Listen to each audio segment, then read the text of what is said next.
अगर आप हर महीने वैसे डालोगे और आप 15% भी रिटर्न आप बनाओगे ना, अगर आप हर महीने वैसे डालो, 30 साल बाद आपके पास बहुत पैसे होंगे। सही है, जो जो फोकस करना है ना वो लॉन्ग टर्म कंपाउंडिंग पे करना है। कुछ लॉन्ग टर्म इंस्ट्रूमेंट से शॉर्ट टर्म कोई चीज करने की कोशिश करेगा तो उसका नुकसान ही होगा। ये ऐसे है जैसे फर्ज करो आप कहोगे आज हालात खराब हो गए हैं, मेरी दुकान है, मैं आज बेच देता हूँ, कल वापस चलूंगा। भाई आज बेच दोगे तो कल थोड़ी मिलेगी। उससे पूछता है कि अगर आज आपके पास $1,000,000 होते तो आप क्या करते। जो ट्रेडर है उसका इंसेंटिव इसमें है कि आप बार बार ट्रेड करो। आपका इंसेंटिव इसमें है कि आप पैसे बनाओ। आपको पूरी list of sharia compliant stocks मिल जाएगी। देखो घर में होता क्या है, घर जो है वो पाकिस्तान में एक सेफ एसेट होता है। सही, और वो सेफ एसेट इसलिए होता है क्योंकि आपको रोज प्राइस नहीं दिखा रहा होता। अगर आपको घर की रोज प्राइस दिखा रहा हो तो अभी जो पाकिस्तान में 2-3 साल में हालात खराब हुए थे, अगर रोज प्राइस आपको घर की नजर आती तो आपको लगता है घर भी बहुत नीचे आ गया। स्टॉक्स का प्रॉब्लम क्या होता है, आप रोज प्राइस देखते हो तो आप बोलते हो हाय आज नुकसान हो गया, चलो आज बेच देते हैं। और घरों में और प्रॉपर्टी में ये नहीं होता, क्योंकि आपको रोज प्राइस कोट भी नहीं हो रही होती और लिक्विड भी नहीं होता, इतना बेचना आसान भी नहीं होता नीचे। तो इसलिए एसेट बिकता नहीं है, वो 30 साल रखा रहता है और एक मुनासिब रिटर्न बन जाता है। लेकिन अगर स्टॉक्स किसी के पास 20-30 साल रखे रह गए तो उन्होंने प्रॉपर्टी के रिटर्न को ऑन एवरेज बीट किया। अच्छा, अब हम ये बात नहीं कर रहे कि किसी ने कोई एक जगह फेज 8 में कोई प्रॉपर्टी ले ली थी और वो स्टॉक ज्यादा बढ़ गई, तो ऐसे तो फिर आपको स्टॉक्स भी मिल जाएंगे कि आपने नेशनल फूड ले लिया होता अगर 2000 में तो क्या होता। तो एसेट, जिसका मतलब ये है कि अगर आपको अपने आप को प्रोटेक्ट करना है तो आप कोशिश करोगे कि आप सिग्निफिकेंटली हमजा डाइवर्सिफाइड हो। तो आपको शरिया कंप्लाइंट स्टॉक फंड भी मिल जाएंगे और आपको शरिया कंप्लाइंट इनकम और कैश फंड भी मिल जाएंगे जो शरिया कंप्लाइंट होंगे।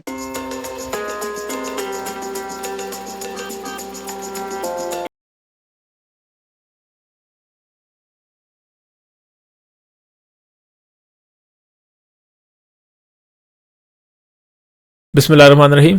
अस्सलाम वालेकुम ख़वातीन हज़रात, मैं हूं हमज़ा तारिक, आपका होस्ट मॉडर्न डिस्कोर्सेज़ के लिए। आज हमारे साथ एक बहुत ही ख़ास गेस्ट मौजूद हैं, जनाब यूसुफ फ़ारूक साहब। आपने इनको काफ़ी पॉडकास्ट वगैरह में सुना होगा, काफ़ी एक्टिव हैं उस मामले में, और ट्विटर पे भी जो लोग फाइनेंस को देखते हैं, जो स्टॉक मार्केट को देखते हैं, वो इनसे ज़रूर वाकिफ़ होंगे। तो स्टॉक मार्केट को ये काफ़ी काफ़ी क्लोजली देखते हैं, तकरीबन 10 साल ज़्यादा से ये इससे मुंसलिक हैं। आजकल ये चेस सिक्योरिटीज़ में हेड डायरेक्टर ऑफ रिसर्च हैं। तो एज अगर कोई न्यू इन्वेस्टर है या कोई पुराने इन्वेस्टर भी हैं तो आज ये उनके लिए कि आप स्टॉक मार्केट में कैसे इन्वेस्ट करें, क्या क्या चीज़, किन किन चीज़ों का ध्यान रखना चाहिए कंपनी को देखने के लिए, ओवरऑल सेक्टर या स्टॉक मार्केट को ओवरऑल देखने के लिए। तो उसके लिए आज इनको दावत दी है। अस्सलाम वालेकुम सर, बहुत शुक्रिया आपके टाइम के लिए। वालेकुम अस्सलाम Hamza. Thank you for inviting me Hamza. कैसे हो आप? शुक्र अल्लाह का सर, अल्हम्दुलिल्लाह ठीक ठाक। तो मैं स्टार्ट से पहले अगर आप ब्रीफली थोड़ा सा, मैंने जो इंट्रोडक्शन दिया, अगर आप बता सकें आप इस तरफ किस तरह है या आपका एक्सपीरियंस थोड़ा सा अगर आप शेयर कर सकें, ताकि जो ऑडियंस अगर कोई नहीं है तो उनको थोड़ा आइडिया हो आपके बारे में। अच्छा हमजा, मैं कोई 14 साल से पर्सनली इन्वेस्ट कर रहा हूँ स्टॉक मार्केट में। कोई 12 साल से मैं इंडस्ट्री में हूँ। मैंने फॉर्चून सिक्योरिटीज में as a research analyst start किया था 2012 में। उसके बाद मैं हेड ऑफ रिसर्च था जेएस इन्वेस्टमेंट्स में। उसके बाद मैं एक कंपनी है प्रोविडस कैपिटल जिसमें फंड मैनेजर था। और अब मैं जो हूँ चेस सिक्योरिटीज के साथ हूँ। इसके साथ मैं एक इलेक्ट्रॉनिक्स मैन्युफैक्चरिंग का बिजनेस भी देखता हूँ जो असेंबल्ड प्रिंटेड सर्किट बोर्ड्स बनाता है पाकिस्तान में। तो हम प्रिंटेड सर्किट बोर्ड्स बनाते हैं और उसको असेंबल करते हैं। तो वो करने से ज़ाहिर है थोड़ा सा मैन्युफैक्चरिंग साइड का और एक्चुअली बिजनेसेस कैसे चलते हैं जिनको हम स्टॉक मार्केट में खरीद रहे होते हैं, तो थोड़ा सा उसका भी आइडिया हो गया। तो ज़ाहिर है अभी आजकल तो बहुत ज़्यादा इंटरेस्ट एक अचानक से स्टॉक्स में और मार्केट में आ गया है और बहुत रिटेल इंटरेस्ट और पार्टिसिपेशन भी आ रही है। तो एक कोशिश है कि सबसे बात करें और किसी की अगर हेल्प हो सके हमारे बात करने से तो हम कर सकें और लोगों को सही गाइड कर सकें। अगर जी जी, चलें सर, शुक्रिया, इसीलिए हमने भी आपसे रब्ता किया कि हमें थोड़ी गाइडेंस दे दें, कुछ हमें भी रहनुमाई मिले। तो मैं चले स्टॉक करूंगा, अगर थोड़ा स्टॉक मार्केट अगर आप एक्सप्लेन करें, स्टॉक मार्केट क्या है, वहाँ पे किस तरह क्या कंपनी लिस्ट होती है, या स्टॉक मार्केट हम अक्सर न्यूज़ सुनते हैं ऊपर चली गई नीचे चली गई, इसका क्या मतलब है, थोड़ा सा जो आजकल हेडलाइंस हर बंदा सुन रहा है लेकिन बैकग्राउंड स्टोरी हर बंदे को शायद समझ नहीं है। अच्छा देखो, स्टॉक मार्केट्स का ना मकसद एक या देखो, या अगर इसको इस तरीके से समझ लें कि भाई स्टॉक मार्केट्स का इकोनॉमी में फंक्शन क्या है। सही है, स्टॉक मार्केट एक जगह है जहां फर्ज करो हमजा आपको कोई कंपनी स्टार्ट करनी है और आपको उसके लिए पैसे चाहिए। कुछ पैसे आपके पास हैं, करोड़ रुपए आपके पास हैं, और फर्ज करो 9 करोड़ रुपए और चाहिए, या करोड़ रुपए हैं और करोड़ रुपए और चाहिए, और प्रोजेक्ट बड़ा है। अच्छा, अमाउंट ज़ाहिर है इस अमाउंट में तो आईपीओ नहीं हो सकता, लेकिन एक इन थ्योरी समझने के लिए कि मार्केट क्या होती है। और देखो आप फर्ज करो तुम्हारे पास है करोड़ रुपए, 5 करोड़ रुपए, तुम्हें बाकी पैसे इन्वेस्टर से चाहिए। तो आप क्या करते हो कि आप बहुत सारे इन्वेस्टर से ये पैसे ले लेते हो। आप बोलते हो कि भाई किसी के पास 2% हो, किसी के पास 5% हो, फिर 2% हो, तो इस तरीके से आप कोशिश करते हो कि आप बहुत सारे इन्वेस्टर्स आपके पास आ जाए, ताकि उस प्रोजेक्ट के लिए आपके पास पैसे आ जाए। अब देखो, स्टॉक मार्केट ये आसानी पैदा करता है इन्वेस्टर्स के लिए कि एक दफा उन्होंने, फर्ज करो हमजा तारिक की कंपनी में शेयर्स ले लिए, और फर्ज करो किसी को एग्जिट करना है, किसी को बेचना है, तो स्टॉक मार्केट वो प्लेटफॉर्म प्रोवाइड करती है कि किसी को, किसी ने जिस कंपनी के शेयर्स लिए हैं, अगर उसको ऑफलोड करने हो और उसको किसी और को बेचने हो, तो स्टॉक मार्केट वो जगह है जहां वो ये काम कर सके। लेकिन स्टॉक मार्केट का जो मेन मकसद है वो है कि जो इन कंपनीज ने पैसे रेज किए हैं, उनको, उनके इन्वेस्टर्स को स्टॉक मार्केट लिक्विडिटी प्रोवाइड कर दे। तो इस वक्त 500 कंपनीज लिस्टेड हैं। इन 500 कंपनीज ने किसी ना किसी वक्त पे आईपीओज में अपने इन्वेस्टर से पैसे लिए हैं। तो स्टॉक मार्केट सिर्फ सीधा सा वो प्लेटफॉर्म है जहां पे वो ऑलरेडी एग्जिस्टिंग इन्वेस्टर जो है, वो पैसे जो है वो इन्वेस्ट कर सके, वो शेयर्स जो है वो बेच सके, या कोई नया इन्वेस्टर हो जो ऑलरेडी लिस्टेड कंपनीज के शेयर्स ले सके। तो मेन मकसद तो ये है कि इकोनॉमी में जो है वो कंपनीज पैसे रेज कर सकें। ये प्लेटफॉर्म एक लिक्विडिटी प्रोवाइड करता है उन इन्वेस्टर्स को जिन्होंने आईपीओ में वो शेयर लिए हैं। देखो, मार्केट ऊपर नीचे दो तीन वजह से होती है। आ, एक तो समझ लेते हैं कि स्टॉक प्राइस क्या बता रही होती है। स्टॉक प्राइस बता रही होती है कि मार्केट को इस वक्त प्रेजेंट वैल्यू उस कंपनी के सारे फ्यूचर कैश फ्लोज की क्या लगती है। कि आपने, फर्ज करो, अगर किसी कंपनी में पैसे डाले, तो आपकी एक्सपेक्टेशन यही होती है ना कि ये हर साल मुझे थोड़ा थोड़ा थोड़ा थोड़ा प्रॉफिट देती रहे। तो ये जितनी कंपनीज लिस्टेड हैं, इनमें से ज्यादातर जो है वो आपको थ्रू डिविडेंड, जो पैसे आपने लगाए होते हैं, वो वापस कर रही होती हैं। तो आपको कोई कंपनी तो ज्यादा डिविडेंड देती है, कोई कम डिविडेंड देती है। फिर कुछ कंपनीज हैं जो ग्रो कर रही हैं, कुछ कंपनीज है जो नहीं ग्रो कर पा रही हैं। तो देखो, स्टॉक प्राइसेस ना दो चीजें डिटरमिन करती हैं कि एक कंपनी पैसे कितने कमाती है या आगे कितने कमाएगी, और दूसरा जो डिटर्मिनेंट होता है वो होता है इंटरेस्ट रेट्स। इंटरेस्ट रेट्स से मतलब क्या है कि भाई जो रिस्क, बगैर रिस्क लिए जो आप रिस्क फ्री गवर्नमेंट को पैसे दे सकते हो ना, उससे कंपैरिजन में कोई रिस्कियर एसेट जो है वो किधर ट्रेड कर रहा है। तो जिस वक्त इंटरेस्ट रेट्स बहुत ज्यादा हो जाते हैं, उस वक्त स्टॉक प्राइसेस रिलेटिवली सस्ती हो जाती हैं। जिस वक्त इंटरेस्ट रेट्स नीचे चले जाते हैं, उस वक्त स्टॉक प्राइसेस रिलेटिवली ऊपर हो जाती हैं। पाकिस्तान में सैडली हुआ यह है कि इतने बड़े बड़े योयोज हुए हैं पिछले 20 साल में, और इंटरेस्ट रेट इतने ज्यादा ऊपर नीचे होते हैं कि स्टॉक्स बार बार बहुत ज्यादा ऊपर चले जाते हैं और स्टॉक्स बार बार बहुत ज्यादा नीचे आ जाते हैं।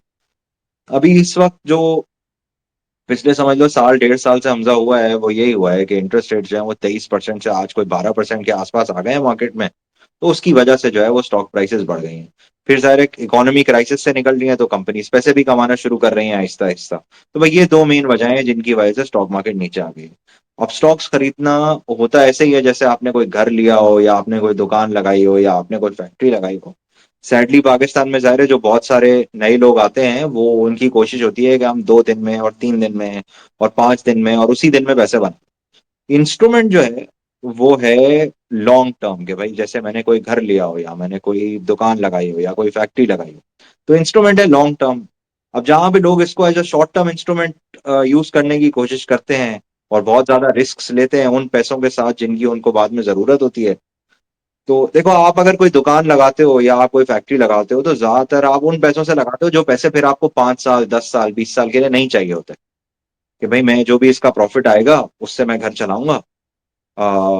लेकिन ये आप वो पैसे डालते हो जो, जिनकी आपको जरूरत नहीं होती है। सही है, आप अपने पैसे कुछ सालों के साइड पे करके उसके बाद ये इन्वेस्टमेंट करते हो। सैडली बहुत सारे लोग क्या करते हैं हमजा, के जो जरूरत के पैसे होते हैं, या जो 3 महीने के बाद चाहिए होते हैं, या जो 6 महीने के बाद चाहिए होते हैं, वो स्टॉक्स में डाल देते हैं।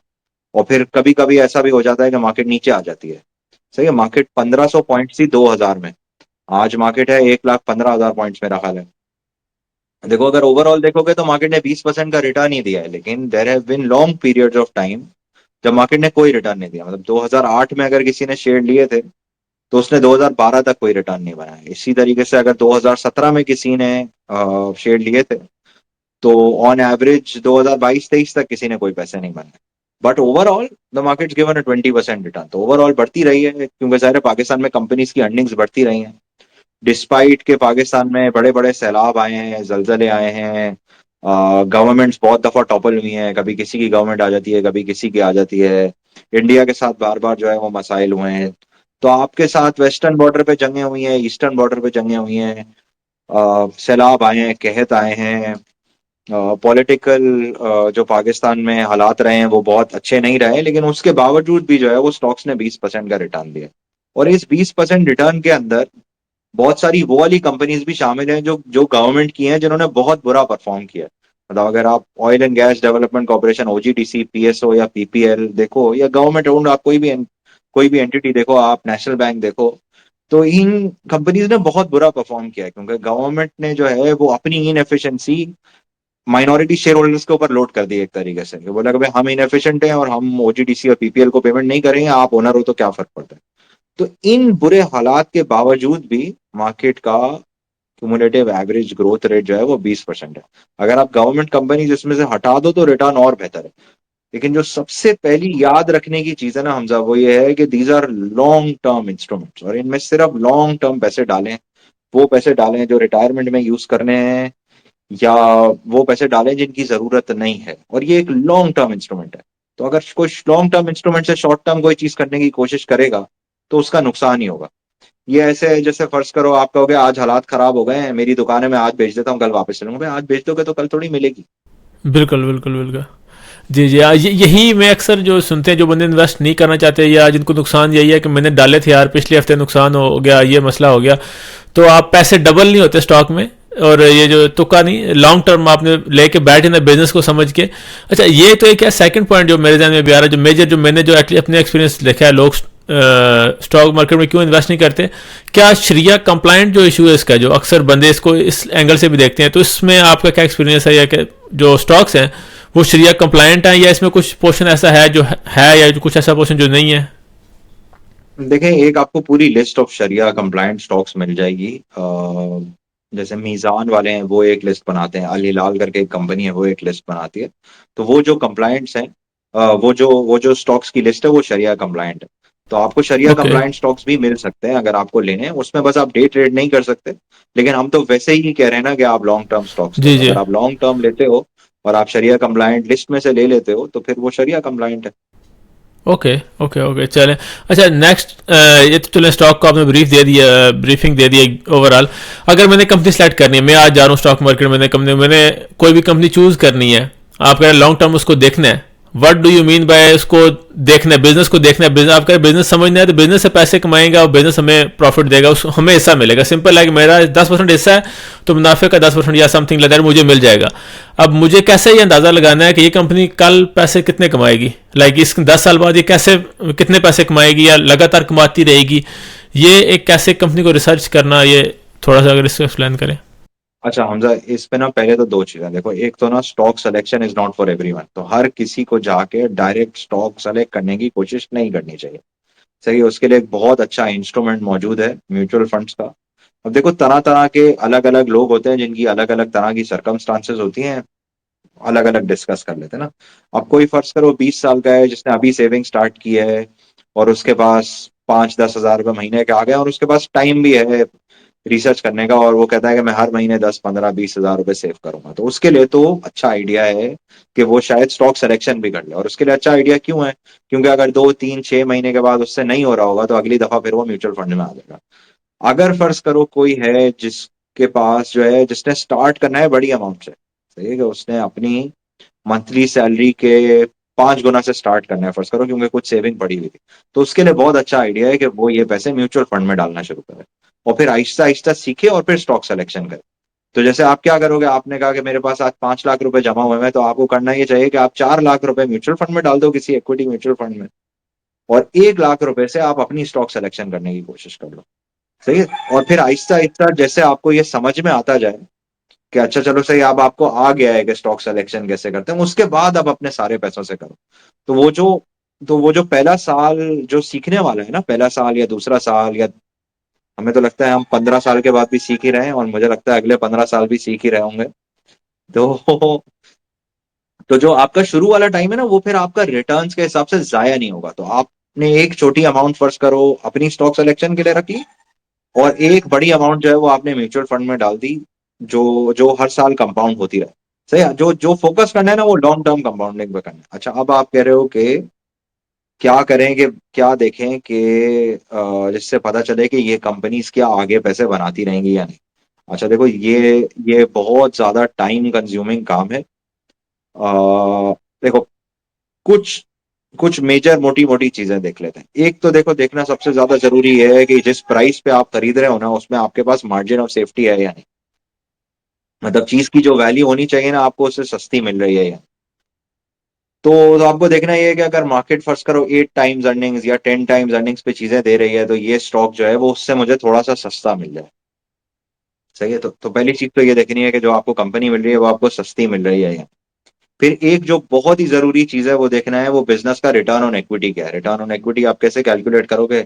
आप हिस्टोरिकल इनकम स्टेटमेंट्स और बैलेंस शीट से रिटर्न ऑन इक्विटी कैलकुलेट कर सकते हो कि कंपनी में टोटल इक्विटी कितने पैसे कंपनी में लगे हुए हैं, वो भी आपको पता चल सकता है, और कंपनी का नेट प्रॉफिट भी पता चल सकता है। तो आपने नेट प्रॉफिट, इनकम स्टेटमेंट से आपने नेट प्रॉफिट निकाला और आपने उसको डिवाइड कर दिया टोटल इक्विटी कितनी है, मतलब टोटल कंपनी के एसेट्स माइनस कंपनी के लायबिलिटी। जब आप बैलेंस शीट खोलोगे तो आपको एक जगह पे टोटल इक्विटी लिखी हुई नजर आएगी।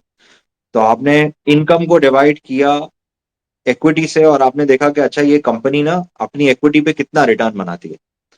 लॉन्ग टर्म में कंपनी जितने पैसे बनाएगी ना अपनी इक्विटी पे, आपका भी उतना ही रिटर्न होगा लॉन्ग टर्म। अगर हम 20 साल, 30 साल, 40 साल देखेंगे, शॉर्ट टर्म में मूवमेंट में कुछ भी हो सकता है, लेकिन लॉन्ग टर्म अगर आप अच्छी कंपनी खरीदोगे जिसका रिटर्न ऑन इक्विटी बहुत ज्यादा होगा, तो लॉन्ग टर्म आप बहुत अच्छे पैसे बना। अब एग्जांपल देख लेते हैं कि भाई किन कंपनीज के लॉन्ग टर्म रिटर्न्स बहुत अच्छे हैं। दो तीन एग्जांपल्स करते हैं। कंपनीज तो बहुत सारी हैं, तो आप देखोगे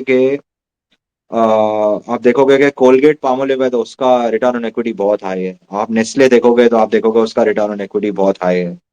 आप देखोगे कि एटलस होंडा है फर्ज करो, तो आप देखोगे कि उसका रिटर्न बहुत हाई है। अच्छा, फिर अपने आप को ना प्रोटेक्ट करना है अपनी ही गलतियों से। जिसका मतलब ये है कि अगर आपको अपने आप को प्रोटेक्ट करना है तो आप कोशिश करोगे कि आप सिग्निफिकेंटली हमसे डाइवर्सिफाइड हो। चाहिए कि आप 10, 15, 20 कंपनीज में इन्वेस्ट करो रादर देन 3, 4 कंपनीज के। अच्छा देखो, सबके अपने स्टाइल होते हैं। कुछ लोग ना सिर्फ 4 स्टॉक्स रख के बहुत कंफर्टेबल होते हैं, वो भी गलत नहीं है।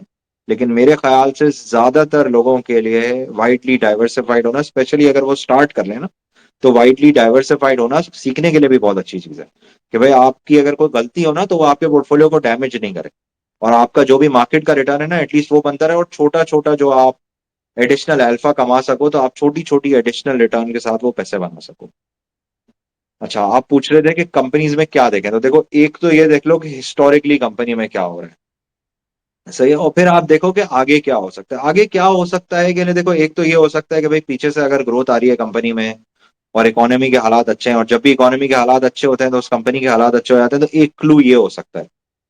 सही है। दूसरा क्लू ये हो सकता है कि किसी और मुल्क में क्या हुआ है। जैसे फर्ज करो इस वक्त एक स्टोरी लगती है स्टॉक मार्केट इंटरमीडियरीज में। स्टॉक मार्केट इंटरमीडियरीज से मेरा मकसद है स्टॉक ब्रोकर हो गए, एसेट मैनेजमेंट कंपनी हो गई, स्टॉक एक्सचेंज हो गया। हमने पीएसएक्स के ऊपर रिपोर्ट लिखी थी, अगर किसी का इंटरेस्ट हो वो पढ़ने में, तो आप चेस सिक्योरिटीज की वेबसाइट पे जाओ और वो रिपोर्ट आप पढ़ो, तो आपको एक अच्छा आइडिया हो जाएगा कि हम लोग एटलीस्ट कंपनीज को किस तरीके से एनालाइज करते हैं। अब ये स्टोरी कहाँ से निकली? ये स्टोरी यहाँ से निकली कि हमने देखा कि भाई पिछले 5, 6 साल से इंडिया में क्या हो रहा है। पिछले 5, 6 साल से इंडिया में ये हो रहा है कि इंटरनेट आने की वजह से और बहुत सारी पॉडकास्ट होने की वजह से और इकोनॉमी में तेजी होने की वजह से स्टॉक मार्केट में बहुत ज्यादा इंटरेस्ट आ गया। तो इंडिया में जो स्टॉक मार्केट पार्टिसिपेंट्स हैं वो 1,90,00,000 से उठ के आज 17.5 करोड़ हो गए। तो हमें लगता है कि अगर पाकिस्तान में 2.5 लाख, 3 लाख लोग पाकिस्तान स्टॉक मार्केट में इन्वेस्ट करते हैं, तो शायद 3, 5 साल में पाकिस्तान में भी मिलियन लोग स्टॉक मार्केट में इन्वेस्ट करना शुरू हो जाएंगे। अगर ज्यादा लोग स्टॉक मार्केट में पार्टिसिपेट करेंगे तो वो जाहिर है ब्रोकर्स को भी फायदा होगा, एसेट मैनेजमेंट कंपनीज को भी फायदा होगा, और फिर आप देखोगे कि जो है वो ब्रोकर्स, पीएसएक्स, सारे इंटरमीडिएट्स को फायदा हो जाएगा, एक के एक वॉल्यूम्स बढ़ना शुरू हो जाए। तो आप उसमें भी देख लोगे भाई सबके रिटर्न्स और इक्विटी क्या है, दूसरे मुल्कों में क्या हुआ है। अच्छा, अब एक तो ये है कि कोई जाहिर है इसमें जाहिर है, मैं भी बैठ के जिस वक्त मैंने ये देखा तो मैं भी ये सोच रहा था कि भाई इंडिया तो सिचुएशन बहुत डिफरेंट है। तो क्या ये पाकिस्तान में हो सकता है या नहीं? तो फिर हमने देखा कि भाई मेक्सिको में क्या हुआ था। मेक्सिको में भी यही हुआ। मेक्सिको में 2.5 लाख लोग स्टॉक्स में इन्वेस्ट करते थे, आज मेक्सिको में 60 लाख लोग इन्वेस्ट करते। हमने कहा चलो एक और एग्जाम्पल मिल गए। और ये क्यों हो रहा है? ये ज्यादा इंटरनेट और डिजिटाइजेशन की वजह से हो रहा है। तो डिजिटाइजेशन जो है वो सेक्टर को चेंज कर रहा है, तो एक इस तरीके से स्टोरी निकल आई। अच्छा, फिर अगर हम 1, 2 साल पहले देखें तो हम देखेंगे भाई सीमेंट कंपनीज फॉर एग्जाम्पल उस वक्त बिल्कुल बहुत कम पैसे कमा रही थी, और हमने हिस्टोरिकली देखा है कि भाई पहले पैसे कमाती हैं, फिर एक्सपेंशन ऑनलाइन आती हैं, फिर नहीं कमाती कुछ साल, फिर दोबारा कमाना शुरू करती हैं, फिर नहीं कमाती कुछ साल। तो आप एक एक्सपेंशन साइकिल को ढूंढने की कोशिश करो।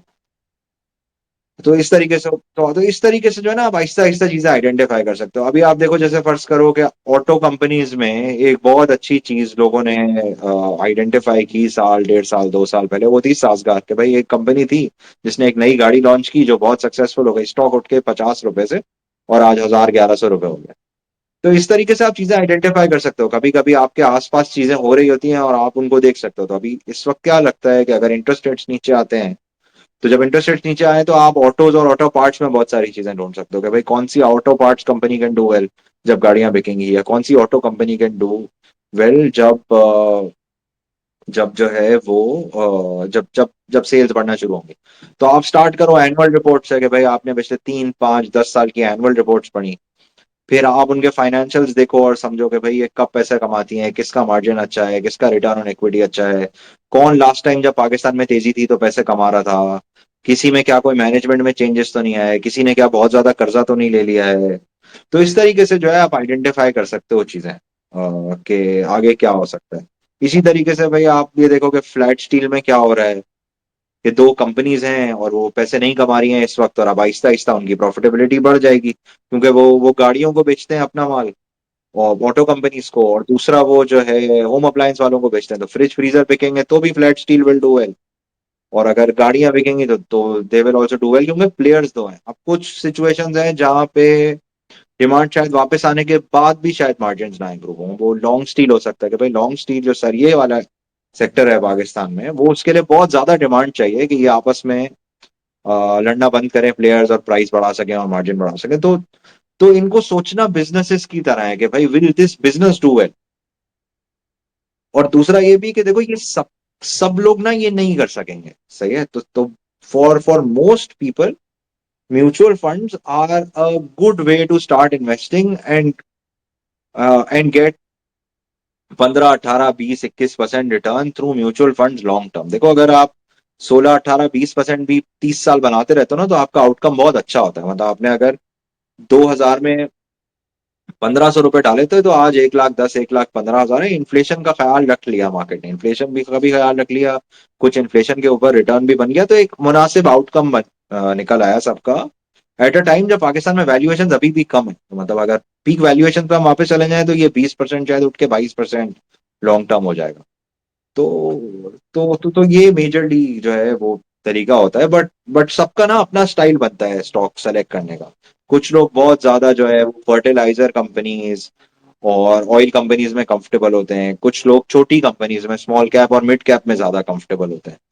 और म्यूचुअल फंड्स की सारे अपनी स्ट्रैटेजी होती है, वो एक डाइवर्सिफाइड पोर्टफोलियो लेके चल रहे होते हैं। लेकिन डाइवर्सिफिकेशन जो है वो नए इन्वेस्टर्स के लिए डाइवर्सिफिकेशन बहुत जरूरी है ताकि कोई बड़ा नुकसान नहीं करते। अभी देखो पिछले साल क्या हो रहा था हमजा, पिछले साल अगर आप डार्ट्स फेंक के स्टॉक सेलेक्ट करते ना, कि आपने बहुत सारे स्टॉक्स रखे एक बोर्ड पे और आपने डार्ट्स फेंके 8, 10, और आपने वो डार्ट्स की बेस के ऊपर स्टॉक्स खरीद लिए थे, तो आपके बहुत अच्छे पैसे बने।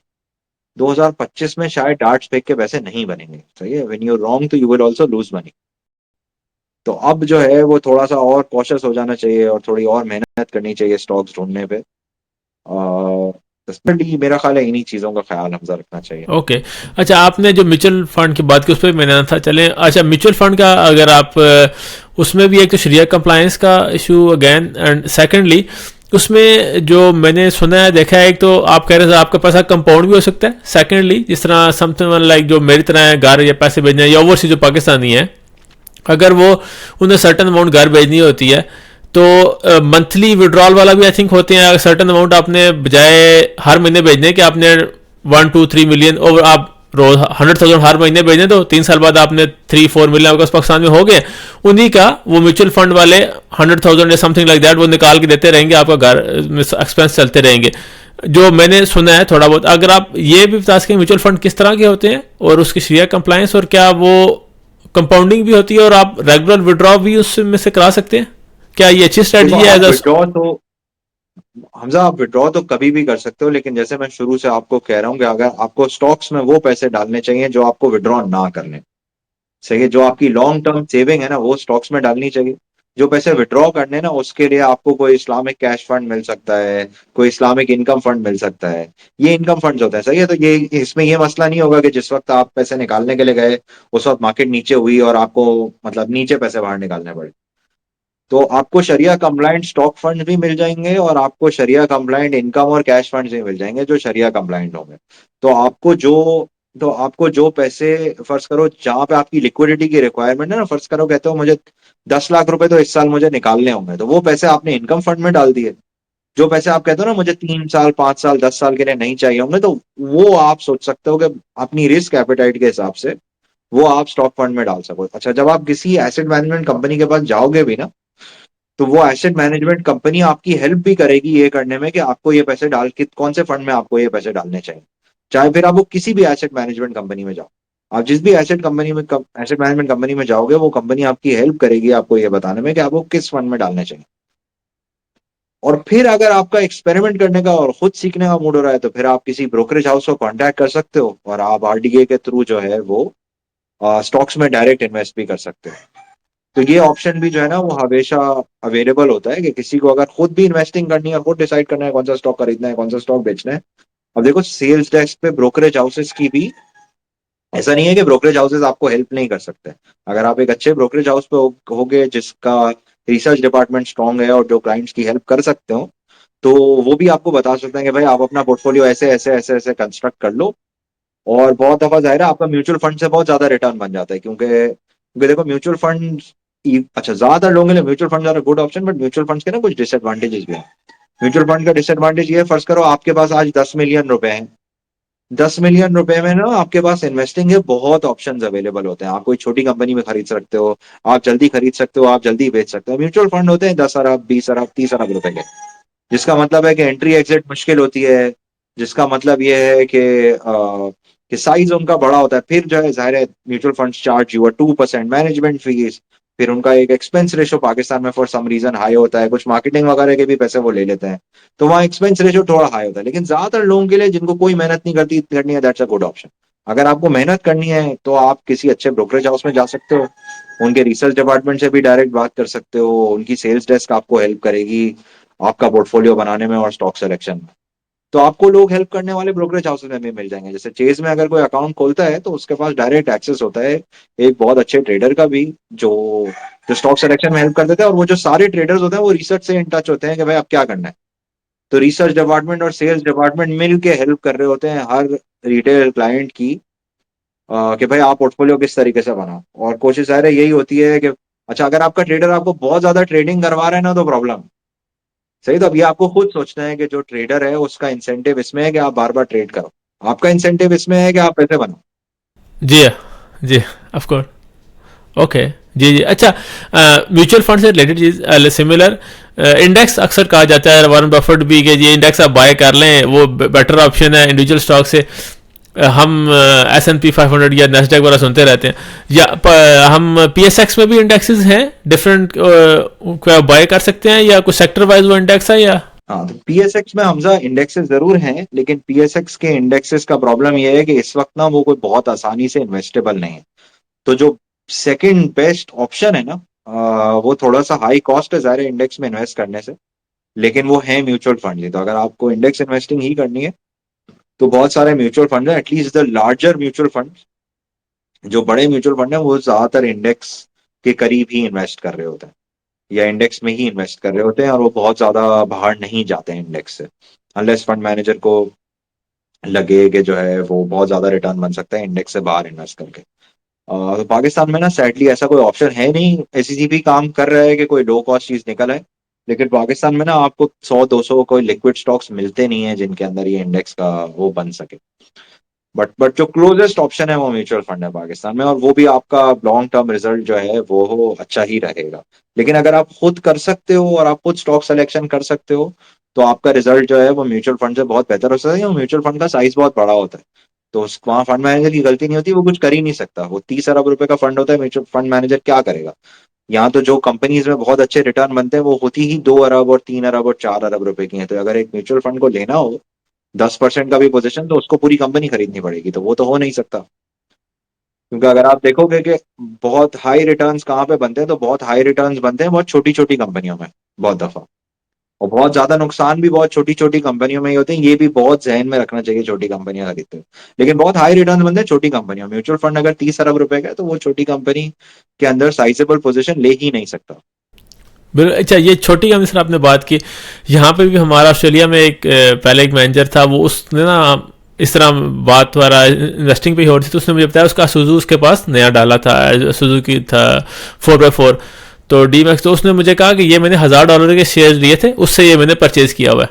तो वो इस तरह करता था प्री स्टॉक इन्वेस्टिंग, वो कहता था मैं पेनी लाइक 2-3 सेंट का होगा, 4 सेंट का होगा, मैं वो हमेशा मेजोरिटी वो कंपनी में बाय करता हूँ, मैं वेट करता हूँ, मैं कंपनी को स्टडी करता हूँ, देन वो अगर मैंने 10 सेंट पे बाय किया, वो $1 पे भी चली गया, $2 पे भी चली गया, तो इतना अच्छा साइजेबल प्रॉफिट हो जाता है मुझे बहुत ज़्यादा।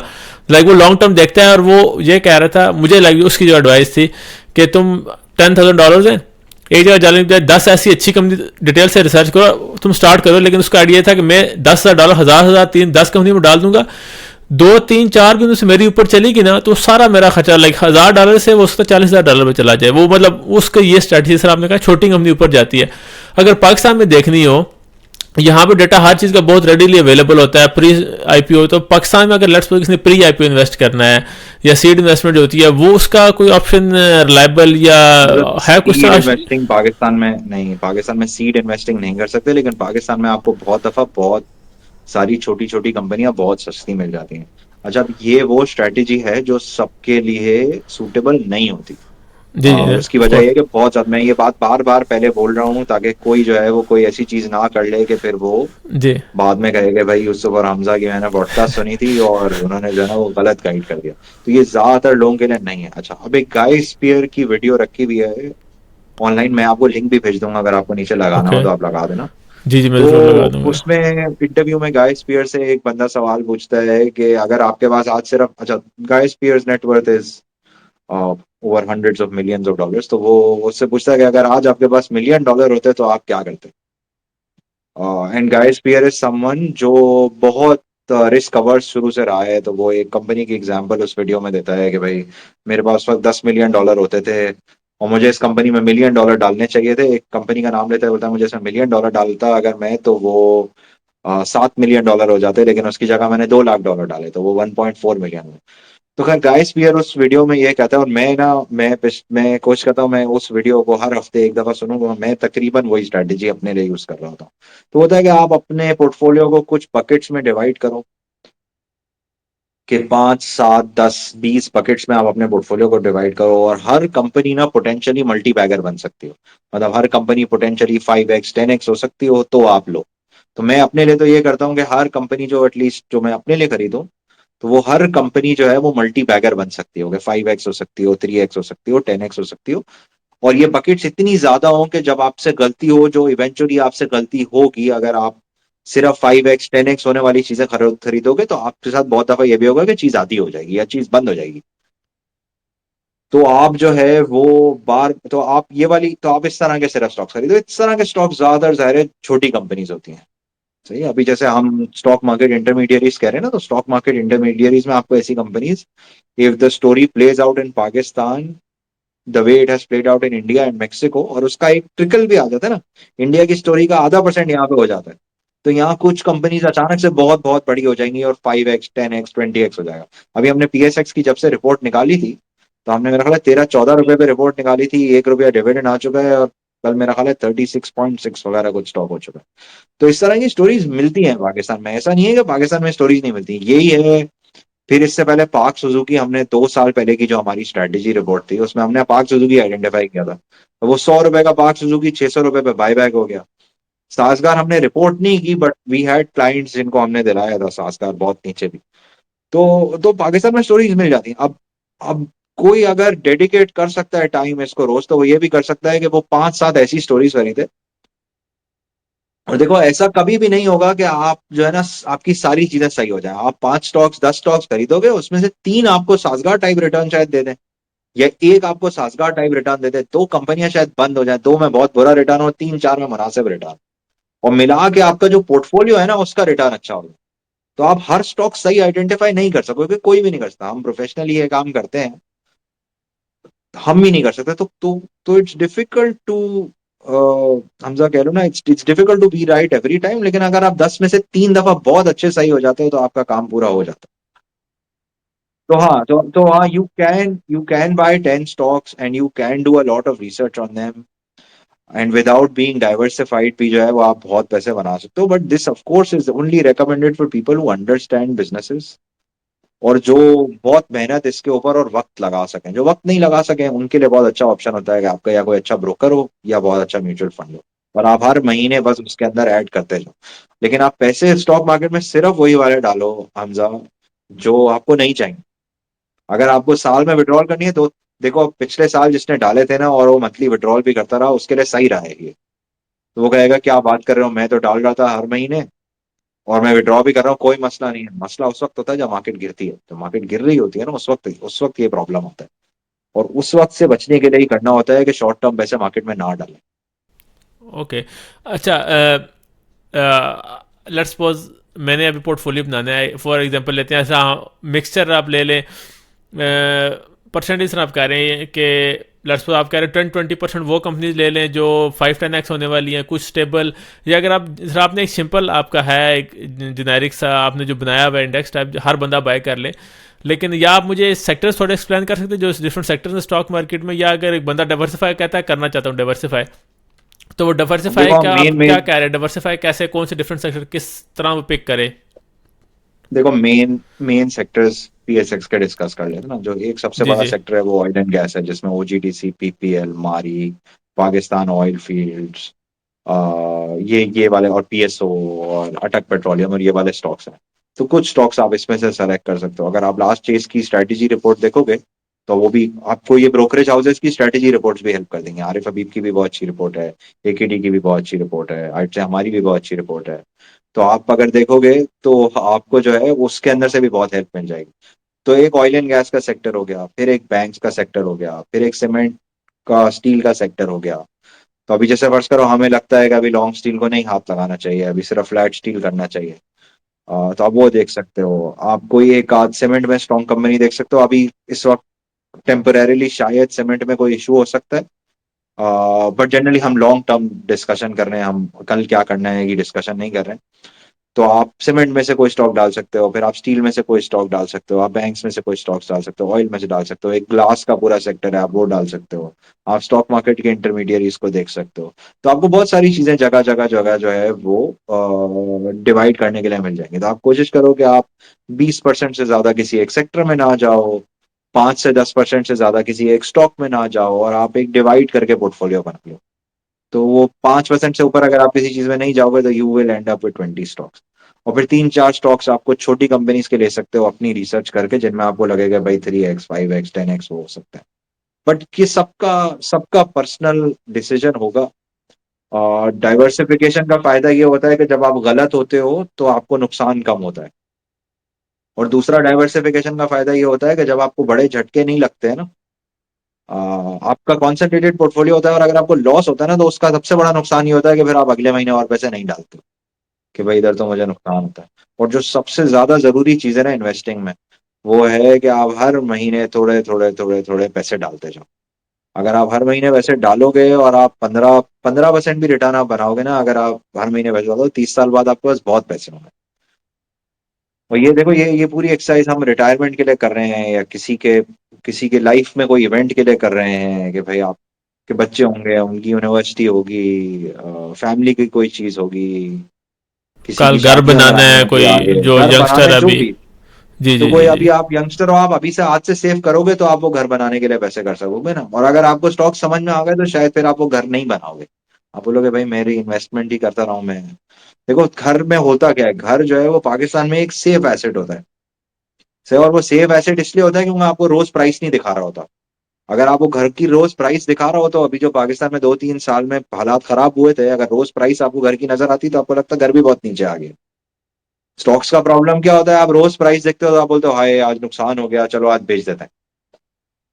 और घरों में और प्रॉपर्टी में ये नहीं होता, क्योंकि आपको रोज प्राइस कोट भी नहीं हो रही होती और लिक्विड भी नहीं होता, इतना बेचना आसान भी नहीं होता नीचे। तो इसलिए एसेट बिकता नहीं है, वो 30 साल रखा रहता है और एक मुनासिब रिटर्न बन जाता है। लेकिन अगर स्टॉक्स किसी के पास 20-30 साल रखे रह गए तो उन्होंने प्रॉपर्टी के रिटर्न को ऑन एवरेज बीट किया है। अच्छा, अब हम ये बात नहीं कर रहे कि किसी ने कोई एक जगह फेज 8 में कोई प्रॉपर्टी ले ली थी और वो स्टॉक से ज्यादा बढ़ गई। तो ऐसे तो फिर आपको स्टॉक्स भी मिल जाएंगे कि आपने नेशनल फूड ले लिया होता अगर 2000 में, तो क्या होता। तो एसेट क्लास को एसेट क्लास से कंपेयर करना चाहिए। कोई एक पर्टिकुलर सिचुएशन को अगर स्टॉक्स में एक पर्टिकुलर सिचुएशन से कंपेयर करेंगे ना, तो भाई पर्टिकुलर सिचुएशंस तो स्टॉक्स में भी आपको बहुत ही खतरनाक भी मिलेंगी, ये भाई चीजें 100 100 गुना और 200 200 गुना भी हो जाती हैं। तो एप्पल्स को एप्पल से कंपेयर करना चाहिए, बट हाँ, ये एक एसेट क्लास है जिसपे लोगों को फोकस करना चाहिए। और सैडली पाकिस्तान में पार्टिसिपेशन भी बहुत कम है और लोग डरते भी बहुत हैं क्योंकि लोगों को समझ भी नहीं है। लेकिन अब मेरा ख्याल है इंटरनेट की वजह से हमजा वो चेंज हो जाएगा। मतलब हम 2012 से 2017 तक भी जब तेजी थी तो ये काम करते थे, लेकिन ना इतनी कोई पॉडकास्ट होती थी, ना टेलीविजन पे इतनी बात होती थी। तो अब इतनी बात हो रही है तो लोग समझ रहे हैं और सीख रहे हैं, और ये कोई इम्पॉसिबल नहीं है काम सीखना। सही है, this is fairly easy to do. अगर आपको कोई बहुत आईक्यू तेज भी नहीं चाहिए और आपको बहुत चीता भी होना की जरूरत नहीं है। बट अगर आप पढ़ लिख के समझ के करोगे तो आपके अच्छे पैसे बनेंगे लॉन्ग टर्म। बिल्कुल बिल्कुल। अब एक्चुअली अब जो वर्किंग जिसके पास पैसा है ना, इससे पहले पैसा था कोई बाहर चला गया, या वो इतनी जैसे आपने कहा इंटरनेट नहीं था ना, तो आवाम भी इतनी एजुकेटेड नहीं थी। पिछले 10 साल में हर कोई यूनिवर्सिटी से ग्रेजुएट हो गया, वो रिपोर्ट पढ़ सकता है, पॉडकास्ट सुन सकता है, ट्विटर पढ़ सकता है। तो उसको एक हर बंदा एक कॉन्सेप्ट माइंडसेट बन गया यहाँ बाहर पाकिस्तान में पैसिव इनकम का। तो हर बंदा सोचता है यार कि कुछ एक्स्ट्रा, जब मैं ये कर रहा हूँ ना, तो कुछ और जो मेरे पैसे बन रहे हो कहीं और पे थोड़े बहुत बन रहे हो। तो इसलिए आप दिन ब दिन इस चीज़ में बढ़ते जा रही है, रुझान स्टॉक्स की तरफ बढ़ता जा रहा है। तो अच्छा, बिल्कुल। अगर आप जिस तरह आपने पी एस एक्स कुछ अर्सा पहले आपने बताया था, क्या आपको लगता है अभी भी वो अच्छा स्टॉक है इन्वेस्ट करने के लिए? और उसके अलावा कोई आप और आपकी नज़र में कुछ हैं जो आप बता सके, इस तरह के जो यूनिकॉर्न्स जो आपको लगता है जो अच्छे निकल सकते हैं बड़े, अभी भी स्टिल लाइक टाइम है कि अभी इन्वेस्ट कर लें? कोई दो चार जो लाइक अब स्टेबल इंशाल्लाह, ग्रोथ नहीं। कोशिश ये है कि अगले हफ्ते में एक रिपोर्ट रिलीज हो। तो उस रिपोर्ट को मैं चाहूंगा कि सब पढ़ें और उसको देखें, और अगर किसी से पीएसएक्स मिस हो गया है तो मेरा ख्याल है उसको एक अच्छी अपॉर्चुनिटी हम दो तीन और चीजें आइडेंटिफाई करके और इस रिपोर्ट में लिख देंगे। और अगर किसी को वो समझ आए और कोई हमसे अग्री करे तो फिर वो देख सकता है उन स्टॉक्स को। बट वही पोजीशन साइजिंग बहुत इंपॉर्टेंट है। अगर कोई रिपोर्ट निकली है तो इसका मतलब ये नहीं है कि आप 100% पोर्टफोलियो का वो स्टॉक ले लो। से आपको 2% 5% 10% अपनी रिस्क एपेटाइट के हिसाब से वो काम करने होते हैं। तो इंशाल्लाह नेक्स्ट वीक के अंदर एक रिपोर्ट आएगी हमारी, जो लास्ट स्ट्रैटेजी की रिपोर्ट है उसके कुछ स्टॉक्स मैं मेंशन कर देता हूँ। हमने जो चीजें की, हमने एक कंपनी ऑटो पार्ट्स में आइडेंटिफाई की हुई है, लोड्स लिमिटेड। हमें लगता है कि भाई ये एग्जॉस्ट और रेडिएटर बनाती है, और जैन फेब मार्च से जैसे ही जो है वो तो दो चीजें हो रही हैं। एक तो ये है कि इंटरेस्ट रेट नीचे आने से गाड़ियों की सेल बढ़ जाएगी, इस कंपनी के ऊपर कुछ डेट है, तो जब इंटरेस्ट रेट्स नीचे आएंगे तो फाइनेंस कॉस्ट भी कम हो जाएगी, और गाड़ियों की सेल बढ़ेगी तो सारे रेडिएटर और एग्जॉस्ट सिस्टम भी ज्यादा बिकेंगे। तो एक कंपनी है लोड्स लिमिटेड। फिर एक कंपनी है गनी केमिकल्स। गनी केमिकल्स एक का एक कैल्शियम कार्बाइड का प्लांट आ रहा है, आज मेरा ख्याल है 19 रुपए वगैरह का कुछ शेयर है। उस इस कंपनी में से ये 5 रुपए पर शेयर के ना आपको गनी केम वर्ल्ड के जो कैल्शियम कार्बाइड का प्लांट है, तो 19 रुपए की के शेयर में आपको 5 रुपए के वो अलग से शेयर भी मिल जाएंगे। और इस कंपनी की एक और एक्सपेंशन भी ऑनलाइन आई है जो जिससे 40% कैपेसिटी बढ़ गई है। तो एक गनी केमिकल इंडस्ट्रीज है जो इंटरेस्टिंग है, बट जाहिर है समझ के पढ़ के हमारी रिपोर्ट भी फिर कंपनी की रिपोर्ट भी, लास्ट एनालिस्ट ब्रीफिंग यूट्यूब पे वीडियो अवेलेबल है। अगर किसी को गनी केमिकल इंडस्ट्रीज की लास्ट एनालिस्ट ब्रीफिंग सुननी है तो आप गनी केमिकल इंडस्ट्रीज देखोगे यूट्यूब पे, आपको वीडियो आ जाएगी। तो आप बहुत आसानी से समझ सकते हो। देखो रिसोर्सेज सब कुछ ऑनलाइन अवेलेबल है, कंपनी के अकाउंट ऑनलाइन अवेलेबल है, कंपनी की जो है वो एनालिस्ट ब्रीफिंग्स भी कुछ केसेस में जो है वो ऑनलाइन अवेलेबल है। अच्छा, फिर जो है जो एक इंटरेस्टिंग स्टोरी है, ये कंपनी थोड़ी सी महंगी है, बट कोलगेट अगर किसी को लॉन्ग टर्म अगर इन्वेस्ट करना है तो Colgate seems like a good bet. कि भाई आपको 10 साल के लिए लेना है तो आपने एक छोटी पोजीशन, पोजीशन साइजिंग देखो जरूरी है, एक स्टॉक किसी को भी नहीं लेना, क्योंकि एक स्टॉक में तो कभी भी गलत हो सकता है ना। मतलब मैनेजमेंट कोई गलती कर देगी किसी कंपनी की, नॉट सेइंग कोलगेट की मैनेजमेंट को गलती करेगी, बट अगर कोई कोई भी गलती हो जाती है तो इसलिए आपको डाइवर्सिफाइड लेना है। तो कोलगेट इंटरेस्टिंग है, एटलस होंडा इंटरेस्टिंग है। एक कंपनी हम नेटवर्क है, जो ये टीवी चैनल्स भी हैं और अब यूट्यूब पे भी काफी काम कर रहे हैं, तो हम नेटवर्क सीम्स इंटरेस्टिंग। तो ये इस तरह के 8 10 12 कंपनीज हमने आइडेंटिफाई अपनी स्ट्रैटेजी रिपोर्ट में की हुई हैं। अलगाजी ट्रैक्टर हमने आइडेंटिफाई किया हुआ था, बट अब वो थोड़ा बढ़ गया है, तो अब यहाँ पे अच्छा, एहतियात से काम करना चाहिए। ये तो दो चार आपने बता दी जो लोअर एंड पे हैं, और कुछ अगर दो चार पर जो करंट इन्वेस्टर्स हैं, अगर आप उनको ये बता सके सर, एक तो ये पॉइंट होता है ना सर, आपने कहा लॉन्ग टर्म तो इन्वेस्ट करते हैं, लेकिन कुछ मार्केट में निकलने का भी टाइम होता है, लाइक कुछ सेक्टर या जिनसे अवॉइड करने का, लाइक जो आप कुछ आपको स्टॉक लगती है या मारी या समथिंग या साजगार जो लग रहा है कि यार ये पीक हो गया है, अब इसमें पोजिशन इस टाइम एंट्री का टाइम नहीं है, या अवॉइड कैसे अभी देखो, वो। From a valuation stand point ना मुझे मारी थोड़ा स्ट्रेच लगता है। लेकिन देखो, स्टॉक प्राइसेस के साथ कुछ भी हो जाता है, तो क्योंकि मोमेंटम साथ है तो मुझे नहीं पता शॉर्ट टर्म क्या होगा। बट मारी मुझे स्ट्रेच्ड लगता है, तो मारी मुझे स्ट्रेच्ड लगता है का मतलब ये है कि अगर यहाँ से 5 साल आगे का रिटर्न देखेंगे तो शायद इतना अच्छा नहीं होगा। साजगार में देखो बहुत कंफ्यूजन है। Sazgar is trading at 3-4 times earning, 4 times earnings.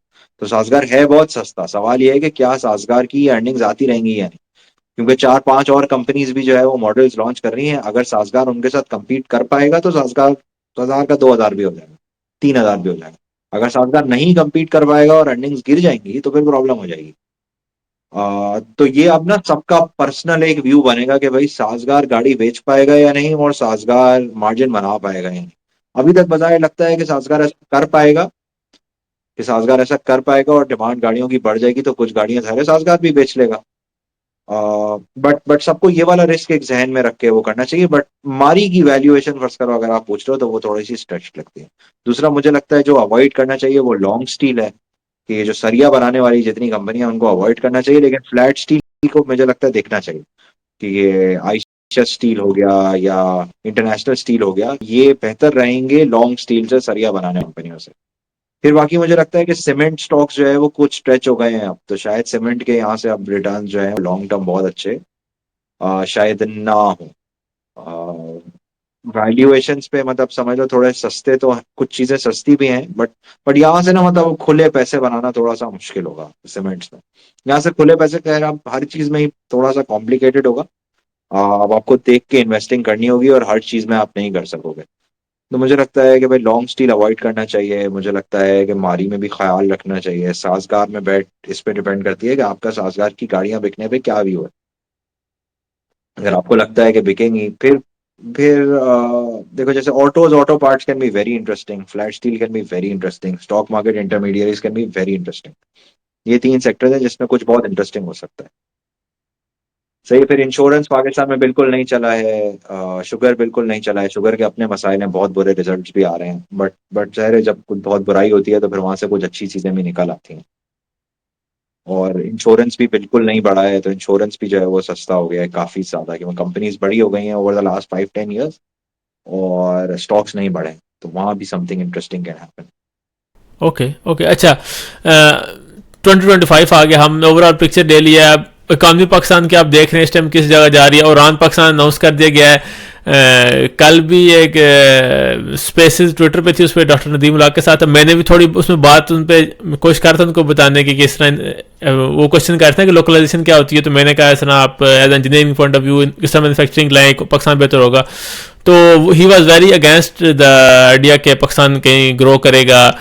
He was saying Yasin Iqbal बिल्कुल सोचने के खिलाफ है। ही लाइक तो एक आप 2025 की इकॉनमी या जनरली आप कैसे देखते हैं इस ओवरऑल पाकिस्तान इकॉनमी क्या ग्रो करेगी? उड़ान पाकिस्तान हमने अनाउंस कर दिया, आई थिंक उसके लिए 9% ग्रोथ चाहिए, कुछ रिपोर्ट कह रही थी। अभी 1% है, तो 1 से 9 जंप वो तो कैसे होगा? देखो, तो मेरा ख्याल है वो तो एक पॉलिटिकल रिपोर्ट है। बट कुछ चीजें ना बहुत ज्यादा पॉजिटिव भी हुई हैं।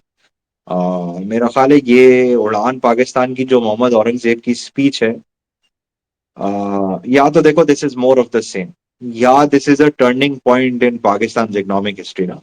आपने अगर उड़ान पाकिस्तान की मोहम्मद औरंगजेब की स्पीच देखी हो हमारे फाइनेंस मिनिस्टर की, तो आप ये नोटिस करोगे कि इसहाक डार साहब सामने बैठे हुए थे, और इसहाक डार को सामने बिठा के मोहम्मद औरंगजेब जो है वो कह रहा है कि ग्रोथ करने के लिए हम गवर्नमेंट बहुत ज्यादा पैसे खर्च कर देती है और उससे फिर एक्सटर्नल अकाउंट के क्राइसिस हो जाते हैं।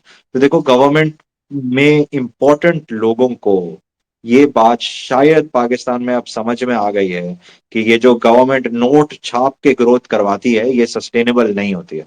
तो देखो, अगर तो ये समझ में आ गया है सबको, तो देखो that speech that day was a turning point. सही। और यहां से अगर अगर गवर्नमेंट बार बार ये स्पेंडिंग करके और इन्फ्लेशन नहीं क्रिएट करेगी तो पाकिस्तान की इकोनॉमी वैसे ही सही हो जाएगी। देखो, पाकिस्तान की इकोनॉमी ना हम सब मैं और आप सही करेंगे, गवर्नमेंट नहीं सही करेगी।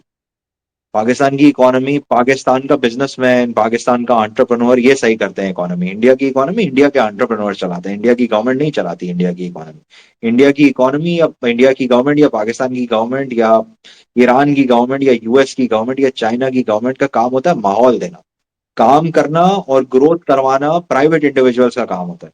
देखो जब 5-6 साल से इतने बुरे हालात हो ना, तो आप जैसे ही इकोनॉमी को थोड़ा खोलो तो 10% ग्रोथ नहीं शुरू होगी। लोग डरते डरते को, this is a very time, growth is a time taking process.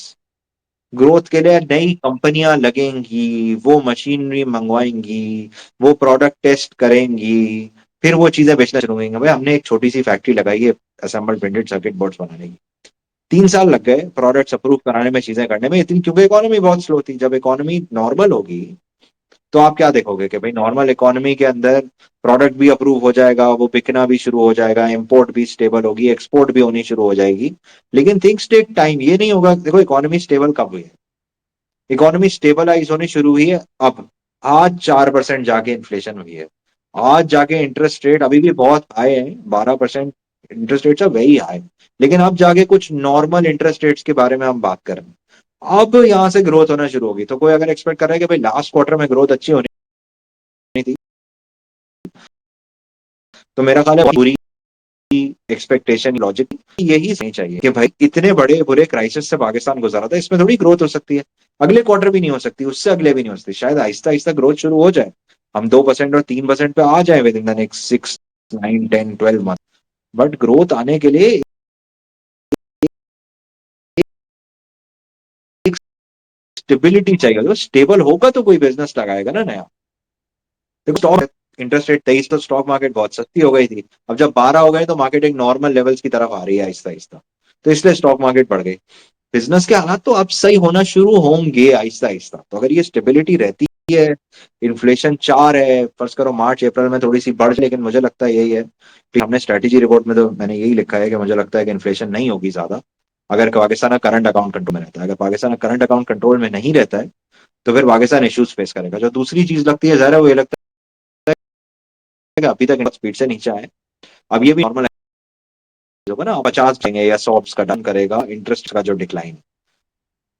तो देखो जैसे जैसे आहिस्ता आहिस्ता इंटरेस्ट रेट 10% की तरफ आएंगे तो इकोनॉमी में आहिस्ता आहिस्ता आहिस्ता आहिस्ता ग्रोथ होनी शुरू हो जाएगी। देखो 9% ग्रोथ होती हुई नहीं लगती। अगर हम इंडिया चाइना भी देखेंगे ना, तो वील सी के देश पहले एक डेकेड स्पेंड करते हो आप एट 4%, फिर आप एक डेकेड स्पेंड करते हो एट 5, फिर आप एक डेकेड स्पेंड करते हो एट 6, फिर आप एक डेकेड स्पेंड करते हो एट 7। लेकिन वो 7 वाला डेकेड कराने के लिए जो आज या जो कल सुबह से सारे बच्चों को, ये जो पाकिस्तान में 2 करोड़ 60 लाख बच्चा स्कूल नहीं आता है, वो जो 6 और 7 वाला डेकेड कराना है ना, उसके लिए आज कल सुबह से सबको स्कूल भेजने की जरूरत है।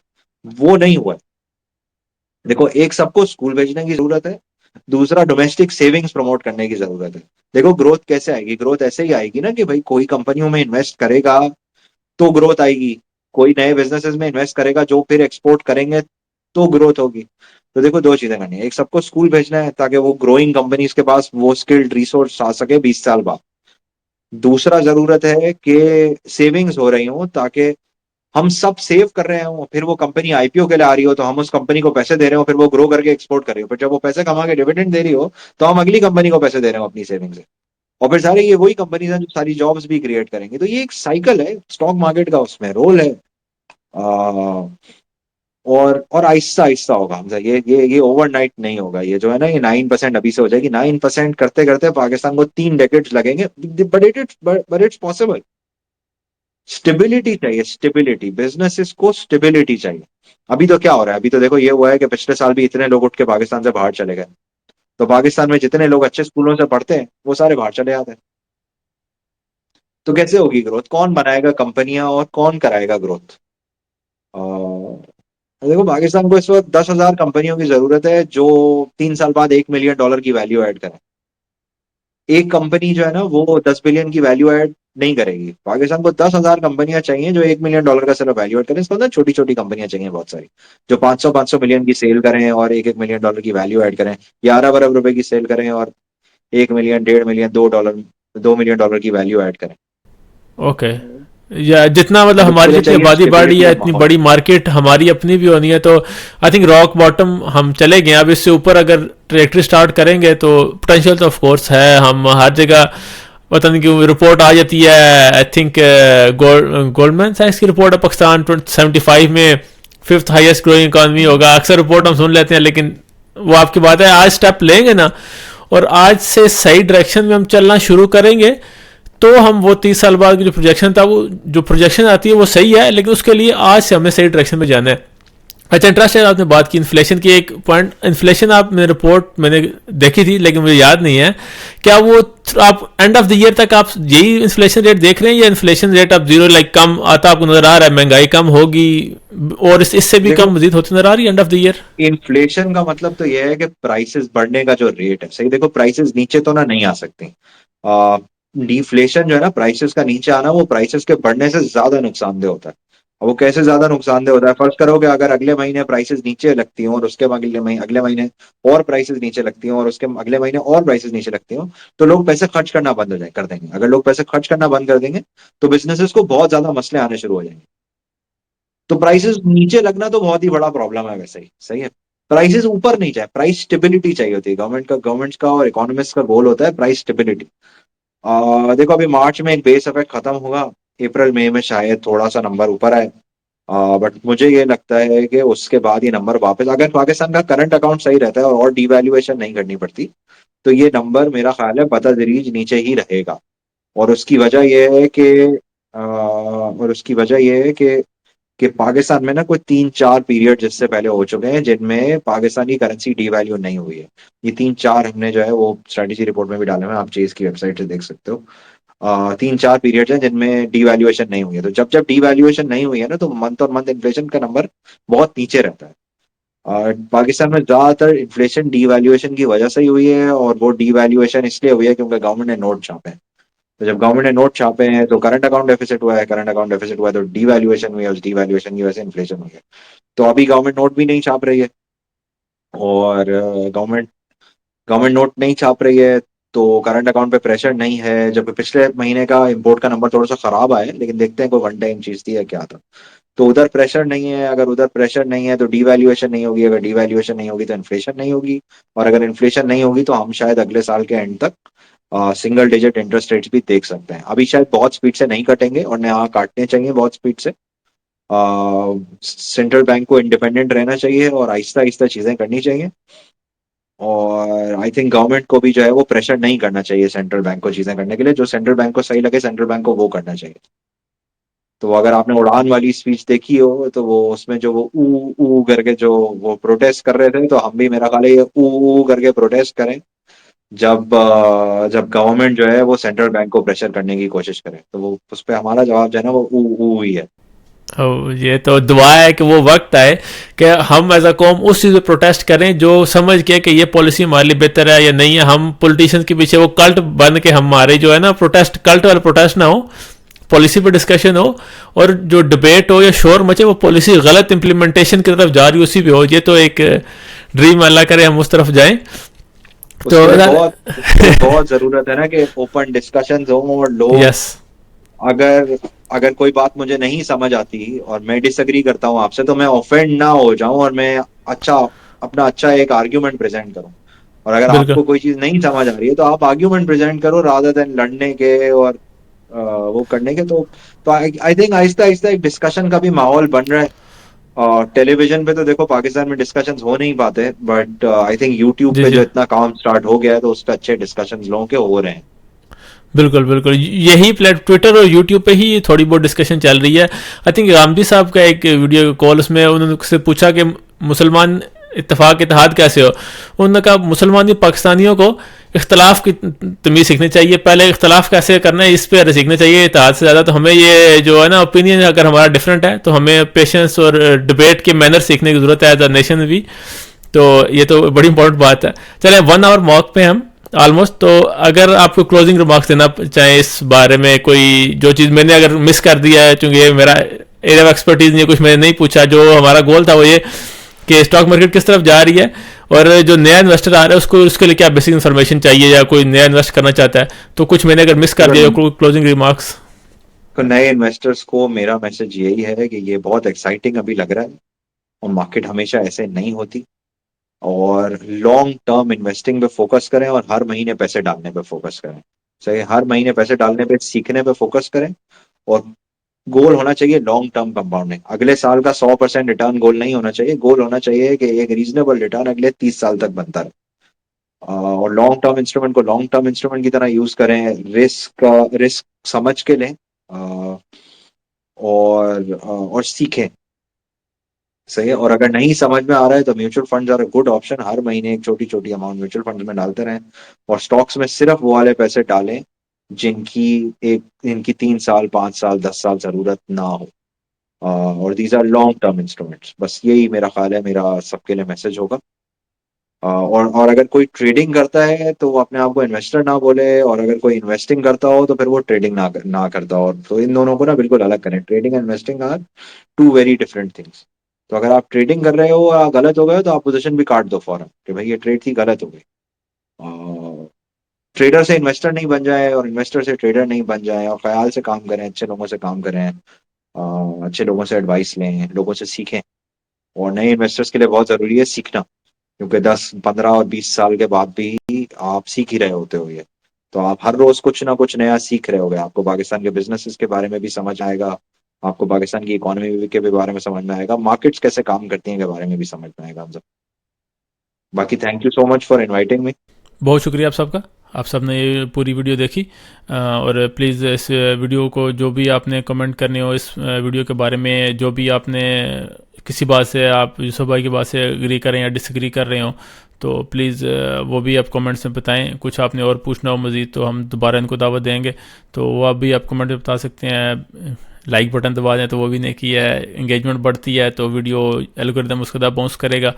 तो बहुत बहुत शुक्रिया आपने देखा, और प्लीज़ चैनल को सब्सक्राइब करें। और वीडियोज़ इंशाल्लाह इस तरह की इंटरेस्टिंग आती रहेंगी। या आपने कोई और गेस्ट आपको लगता है कि मुझे किसी को बुलाना चाहिए तो उसके बारे में बता दें, या कोई टॉपिक आपको लगता है मुझे डिस्कस करना चाहिए तो वो भी बताएं। तो इंशाल्लाह ज़रूर मैं कोशिश करूँगा वो टॉपिक डिस्कस करूँ या उन गेस्ट को बुलाऊँ। बहुत बहुत शुक्रिया। जज़ाकल्लाह खैर।